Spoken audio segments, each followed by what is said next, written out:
வணக்கம். இப்போ கிரிக்கெட் எடுத்தீங்கன்னா எல்லா தர மக்களும் பார்க்கக்கூடிய ஒரு கேம் என்னதுன்னா இந்தியன் கிரிக்கெட்.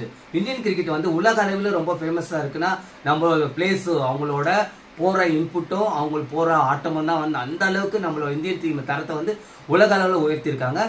இப்போ இந்தியா லெவலில் நம்ம விளையாடக்கூடிய பார்த்தா ஐபிஎல். இந்த ஐபிஎல் கேமில் பார்த்தீங்கன்னா சிஎஸ்கின்னு ஒரு தனி பேர், தனி பிராண்டட்.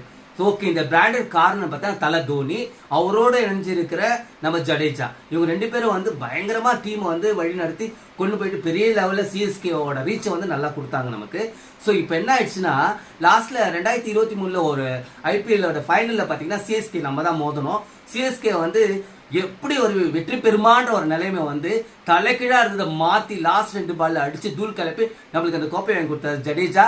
அந்த பார்த்தா எங்கள் வீட்டில் கரண்ட் இல்லை. ஸோ நாங்கள் வந்து என்னடா ஆகும்ன்ற அப்படி யோசிச்சுட்டு இருக்க நேரத்தில் அங்கங்கே பட்டாசு வச்சாங்க. ஓ, அப்போ தான் சென்னை வந்து வின் பண்ணிடுச்சு அப்படின்ற ஒரு தகவல் எங்களுக்கு கிடைச்சிது. அப்புறம் நாங்கள் ரீடெலிகாஸ்ட் பார்த்து தான் அந்த விஷயத்தை தெரிஞ்சுக்கிட்டோம். ஸோ அப்படி ஒரு சூழ்நிலை இருந்த நம்மளோட ஜடேஜா வந்து இன்னைக்கு ஒரு வேற டீமுக்கு மாற்றிருக்காங்க. ஸோ எனக்கு கிரிக்கெட்டே பிடிக்காது, பார்த்ததும் கிடையாது. ஏன்னா என் பிள்ளைங்க பார்க்குறாங்கல்ல, அதை மாதிரி நிறைய வீட்டில் பேரண்ட்ஸ் பார்ப்பாங்க என்ன மாதிரி. ஸோ அதனால் எனக்கு அப்போ தான் வந்து அந்த கிரிக்கெட் ஒரு இன்ட்ரெஸ்ட் வந்து நான் ரெகுலராக பார்க்க ஆரம்பித்தேன். ஸோ அந்த மாதிரி ஒரு விஷயத்தில் இருக்கும்போது இப்போ ஜடேஜா வந்து வேற ஒரு டீமுக்கு போயிருக்காரு. நம்ம சிஎஸ்கே டீம் என்ன ஆகும்னு தெரியல. This question mark. ஸோ பார்க்கலாம், வெயிட் அண்ட் சி. ஓகேவா? ஆல் த பெஸ்ட் நம்ம கிரிக்கெட் ரசிகர்களுக்கு என்னோட வாழ்த்துக்கள்.